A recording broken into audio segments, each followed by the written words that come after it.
Good morning, everybody. Welcome once again. So, as you know, when you start, what is the main thing you need to do? Prepare. Have your dossier, have your plan set out for. Have your plan set out for the workshop. Come an hour before the time. Write down everything you need to before the time. Prepare these little things that you need to do for the activities. Prepare your little cards if there are cards like you did. Well done. Have your posters, your cards. Everything must be prepared so that things can run smoothly. And then obviously you need to know your content. So you need to read up on the content beforehand as well. So, for example, because we are dealing with sexual health now, it's important to understand this topic well, because children will come with all kinds of questions, and at that age they are very inquisitive. So you need to know your stuff. You can't be standing there and they ask a question and you're like,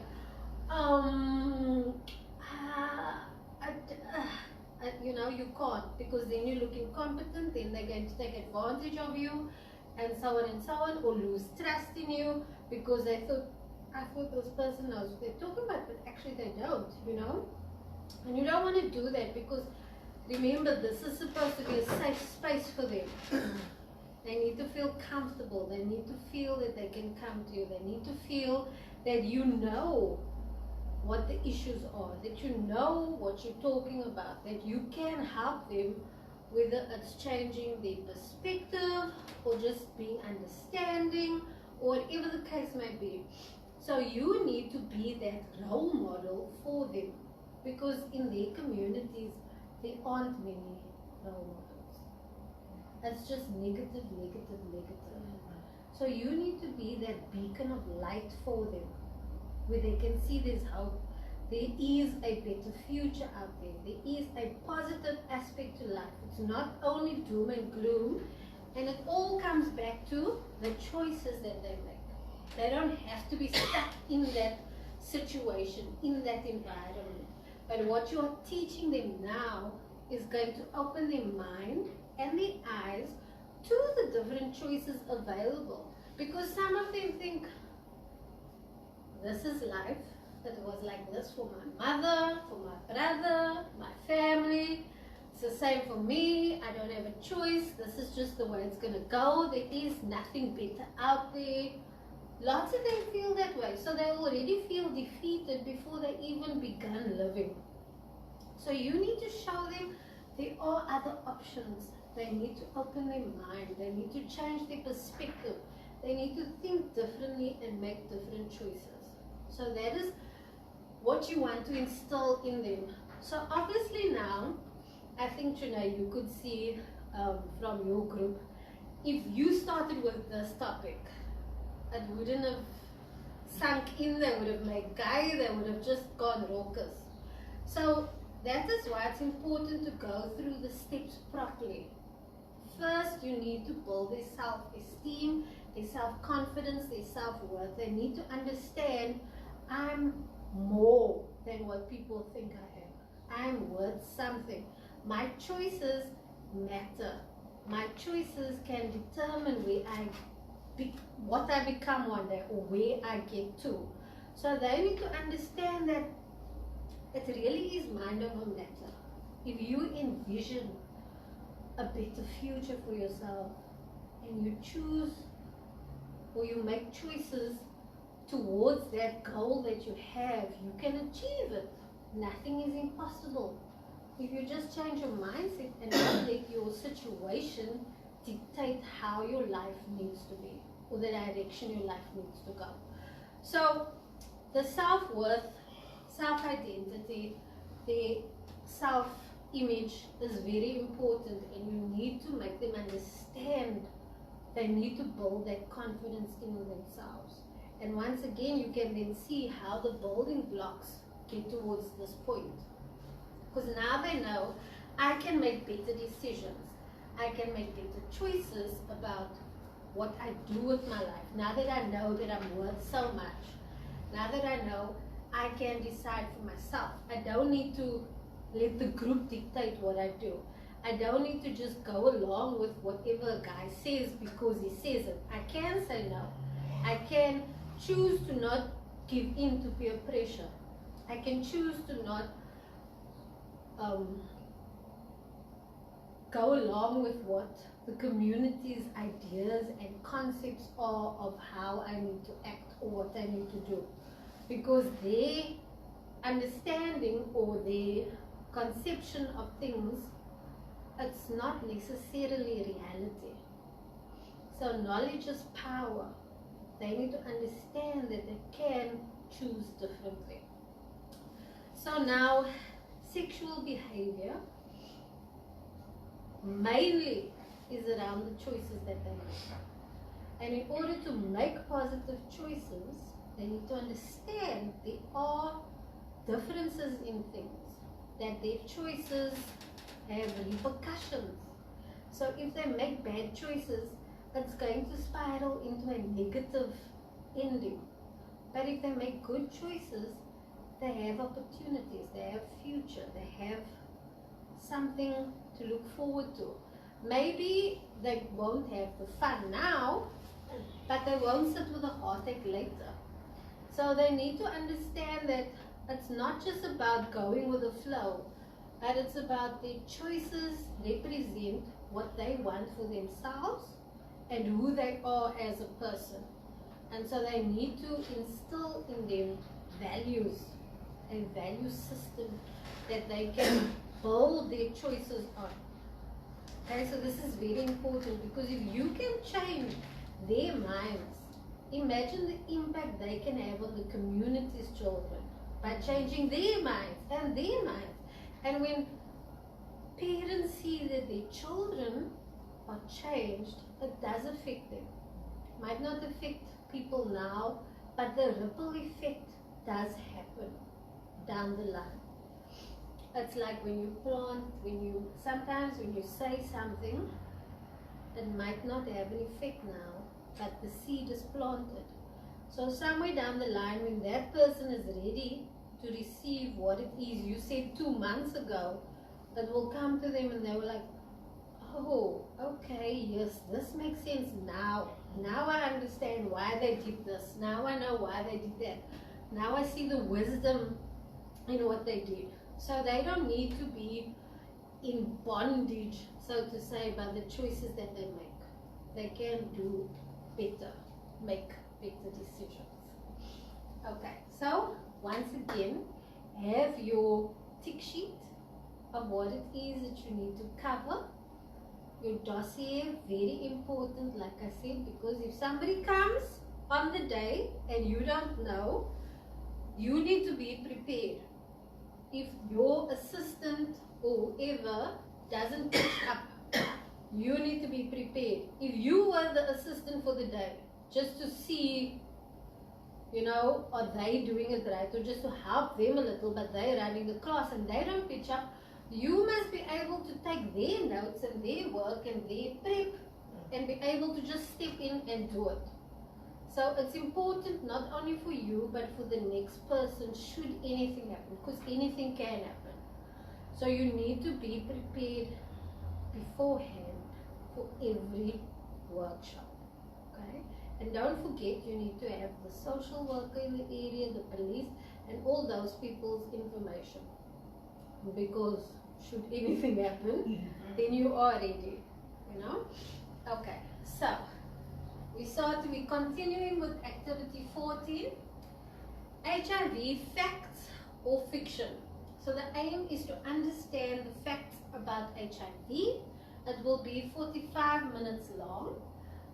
You have to write myths about HIV on a flip chart.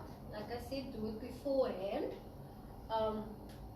And I'm sure you can now see if it's done beforehand, it's easy to just go with the flow and move on to the next thing, because you don't waste time.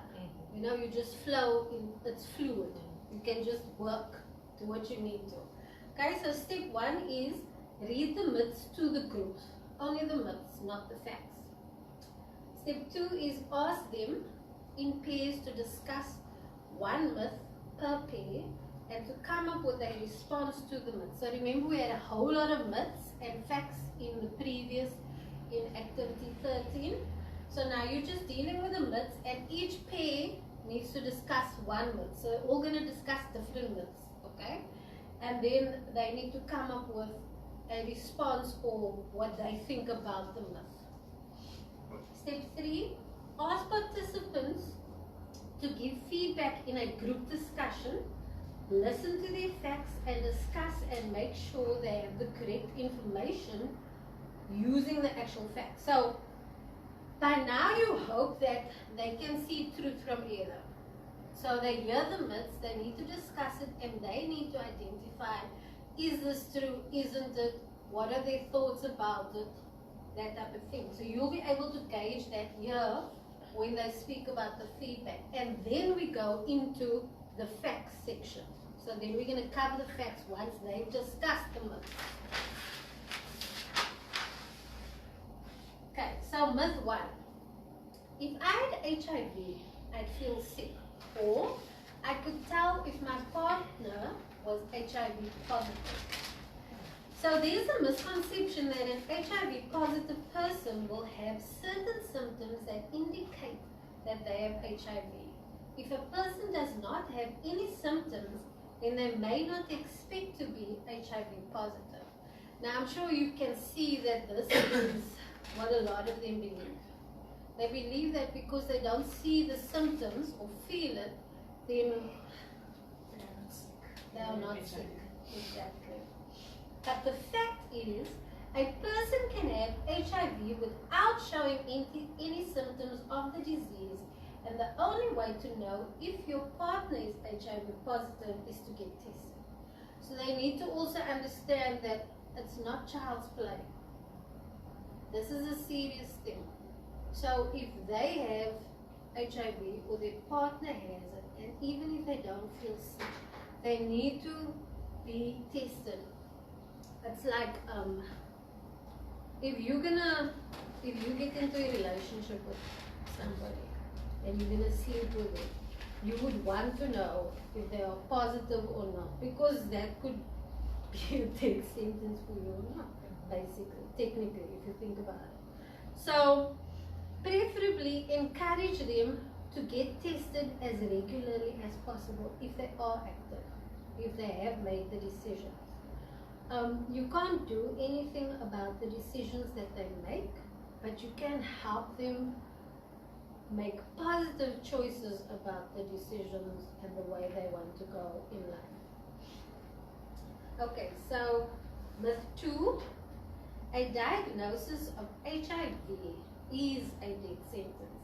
Many people learn of their HIV status long after they have contracted the virus, resulting in cases where people have become very ill or have a short lifespan after diagnosis. And that's also very true, because it's called the placebo effect.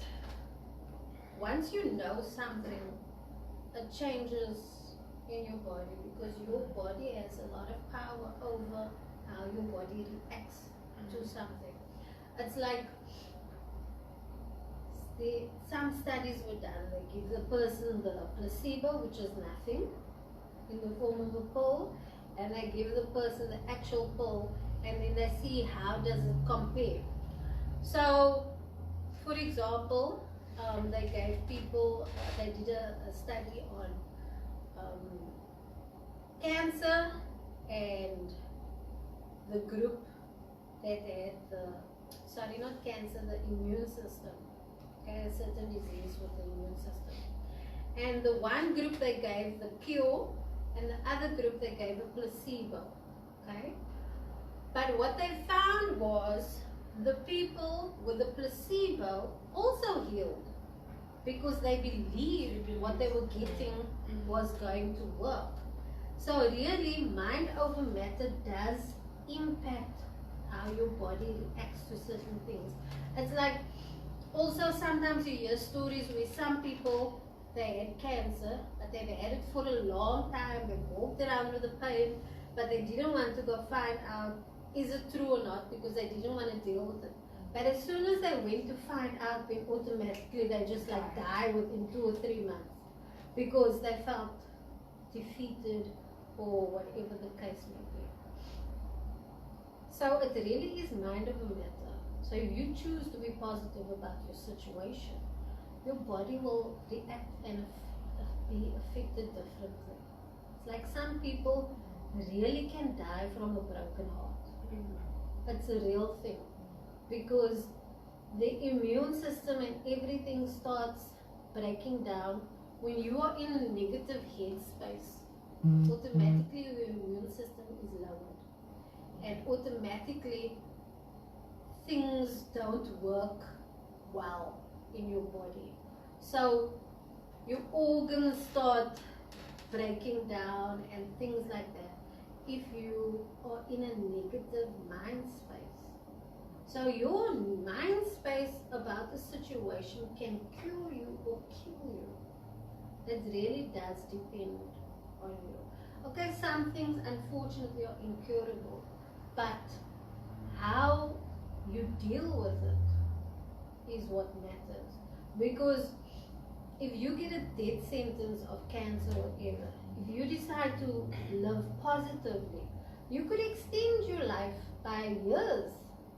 You know, just because you have a overcomer's attitude.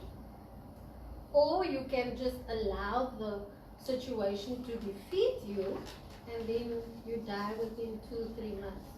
So it really does depend on you. So they need to understand that concept. Okay? So although HIV is serious and there is no cure, early detection and ARV drugs allow HIV positive people to live longer, healthier lives. That's the fact. Okay, so myth 3. If I'm recurring treatment, if I'm having treatment, I can spread HIV. I can't. I can't. Sorry, this word is like, this doesn't make sense.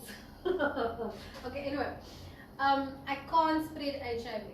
So when HIV treatment works well, they can reduce the amount of the virus in your blood to a level so low that it doesn't show up in your blood tests. Therefore, people can think that they can stop practicing safe sex. So they think that because they are now taking the antiretrovirals and they start feeling better, because that's what it's supposed to do. It's supposed to help you manage the virus in your system and sort of counteract what the virus is doing in your system so that you can live longer. Now they think it's gone, it's okay, they can now, as they say, cut nut and whatever, and continue to enjoy living their sexual dreams out, you know. But the fact is that ARV treatment does not cure HIV, and the virus is always in the bloodstream. Therefore, it is still essential to use a condom to prevent transmitting HIV and getting reinfected. So they need to understand that they might feel 100%, but the virus is still there. So they have to practice safe sex irrespective, because they can still pass it on to somebody else.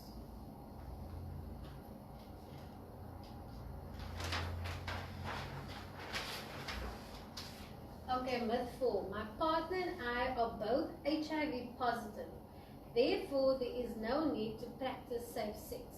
HIV partners may think that their level of HIV transmission is the same and that there is no need to use protection during sex because they are both diagnosed with HIV. Lots of people think that. So it's like if they find somebody that's also HIV and they're like, no, it's fine, we can still do what we want to and enjoy it without a condom and whatever. But the fact is, two sexual partners who are both positive could have a different strain of the virus, and they have unprotected sex. They could infect one another with a different strain leading to the immune system being attacked by two different forms of the virus.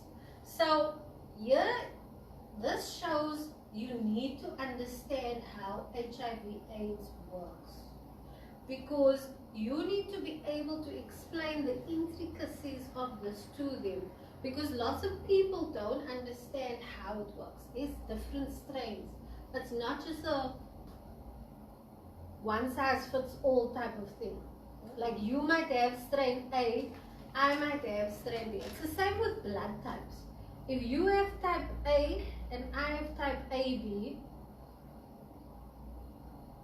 or whatever type I have, if I need a blood transfusion, yours might not work with mine. You know, my body will reject it because yes, it's blood, but it's two different types. So it's the same concept. HIV, you might have strain 1 and you might have strain 2. Maybe strain 2 is weaker than strain 1. So you kind of okay, but now when you mix the two, it might become so much more potent because, you know. So it's a very delicate situation and you don't want to make a bad situation worse. So they need to understand it's not okay. Even if they have HIV, they have to be very careful because it's not okay. They can actually get more sick and do more harm to their body, whereas they could have lived for years, but now they're like shortening their lifespan because their body now really can't cope with the two different strains, or the one strain damaged them even more, you know. So they also need to remember that pregnancy and STIs can also result from unprotected sex. Because yes, we are talking about HIV, but we are also trying to make them aware that pregnancy is still a big issue at their age. Maybe HIV won't affect them so much, but pregnancy will, STIs will. Because STDs can have a serious effect on your body. It can cause lung problems, it can cause infertility, it can have terrible repercussions. It can also cause brain mental issues depending on what you have and the level that you have it at. So they need to understand that it's not child's play. There are serious repercussions by just having sex. So STIs can be your brain. Depending on what type it is, yes. Some don't affect people so much. Some can really, they can die. Like lots of people, for example, in the dark ages, lots of people died from syphilis because it makes you really sick. And right now, and in today's age, if you just take, you know, your tablets and whatever, it's fine. You can live a healthy life, you can heal and whatever, but back then they literally died from the disease or the STI, sorry, so to say.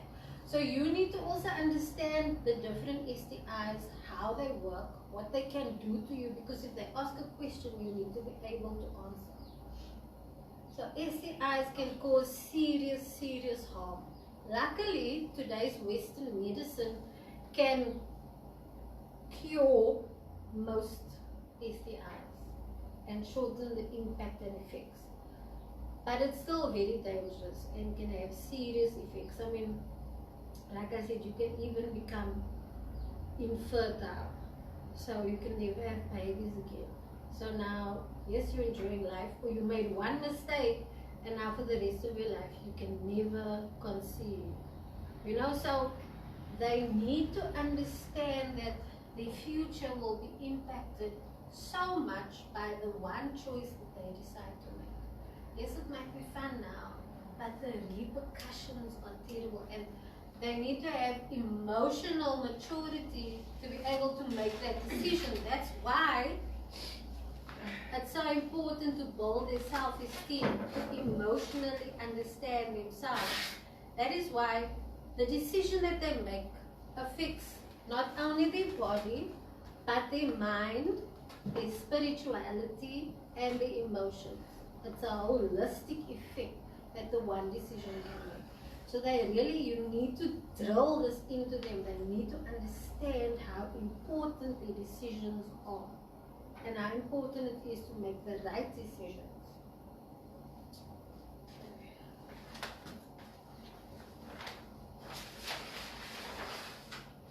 So, activity 15. Now we're going to deal with stigma and discrimination. This is also a big issue in communities because discrimination, like we spoke last week about gay people especially, is very bad. So being stigmatized with anything, whether it's HIV, being gay, whatever the case may be, it can really make or break a person. Being stigmatized and discriminated against, it's really unfair. And unfortunately, people are born into the mindsets of discrimination. It's the society you grow up in. It's just everything. It's like a terrible ripple effect. I mean, even countries discriminate against each other. It's a global phenomenon, so it's not something you can get away with, but you can change your mindset around it. Okay, so the aim is to understand the effect the effect of stigma and discrimination. This will only be 15 minutes, but you'll need the flip chart paper and 2 color markers. So stigma you must write in red and the solution in blue or green. Step 1, split the group members into different smaller groups. You can decide how you want to do that. Ask them to identify the forms of HIV/AIDS related stigma and discrimination that exists in the community and engage the group on the following. What you think is the cause of these stigmas and what are the effects of these stigmas? Can one of you maybe name a stigma and why you think that stigma is given to people?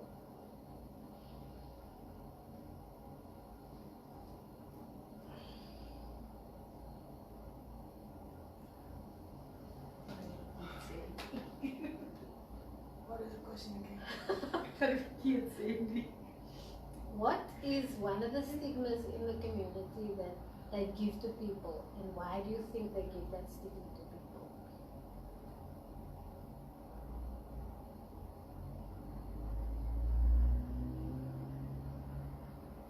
Isn't it HIV? Yes. Poverty also, isn't it? Because even if you're living in a hierarchy, doesn't mean you are poor. Yeah. Or you could be a little richer than the next person. Like maybe you eat bread, but they can only eat pap or whatever, So yes, any little thing that differentiates people can be seen or deemed as a stigma.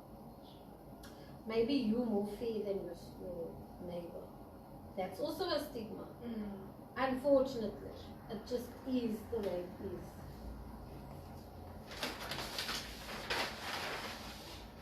Step 2. As one group, have a discussion on the following.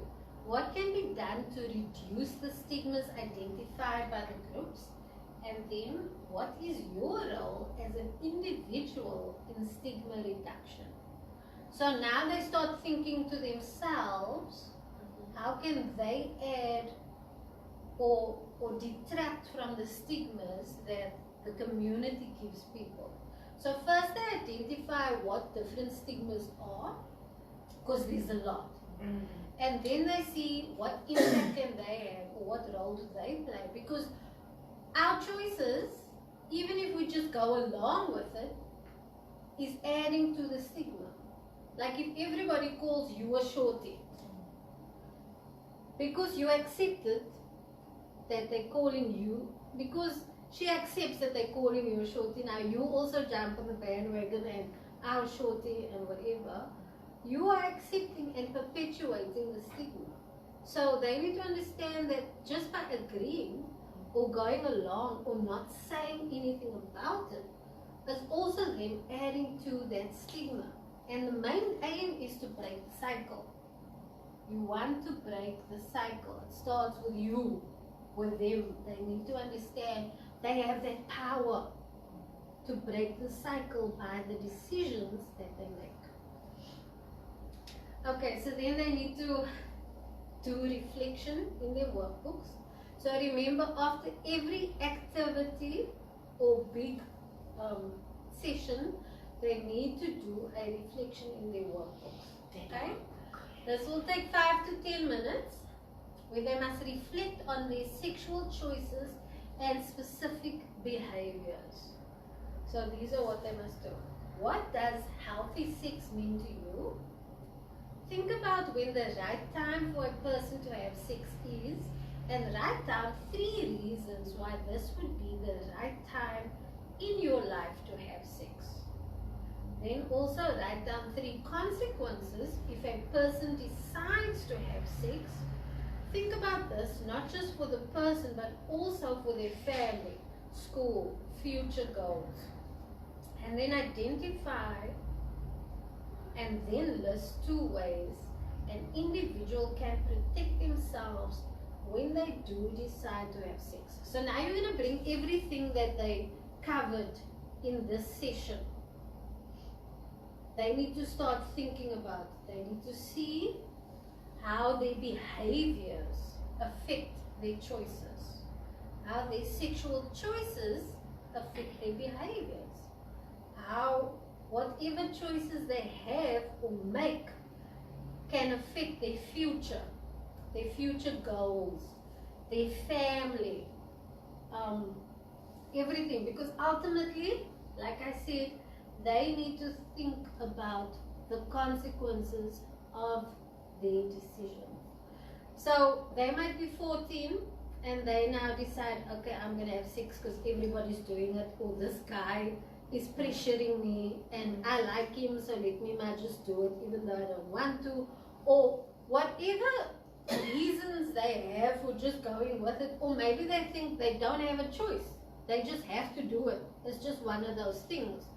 They need to then realize that that simple act can have serious repercussions, not just on themselves and their future, but on their family's future, on their community's future. They could even, just the one time, they could actually get HIV. So it's a death sentence. Then they need to live their life with this shadow of choices over their heads, because everything they do is going to have a serious effect. So they need to think about everything. And do they really want that type of life where you have to fine comb every single decision you make, because it could be a death sentence to the next person? Because it's not just you now, it's the person that you come in contact with. Like even just how you handle your bodily fluids could affect the next person if you don't do it correctly, if you're not educated enough about how to. So you need to make them see that this is very important. So this reflection time is very important for them, because this is where they now have to for themselves decide what it is they want to do, how they're going to make their choices, and what they need to think about when they make those choices. And then you as the facilitator must also do reflection. So remember, after every session, you also need to sit back. Maybe the session itself and the content did affect you and the way you think and your choices. Maybe their responses to the session brought different concepts to your mind that you never thought about, that you also now need to reconsider, because you can learn amazing things from children. So you also need to reflect, what did I do right, what did I do wrong, what can I do differently, how must I manage the situation. Maybe you didn't manage one of the situations well, because this is a very sensitive topic, stigmas is attached. Maybe the children did discriminate against each other. it's a learning curve for you, where you can say, okay, next time I need to handle the situation differently. I need to give them more information first before we do the activity, because I see that they are not wise enough to understand. So those types of things is what you need to think about. Okay, and I think that's it for this session. Then next week we are going to start with session 5, my sexual and reproductive rights and responsibilities. Any questions on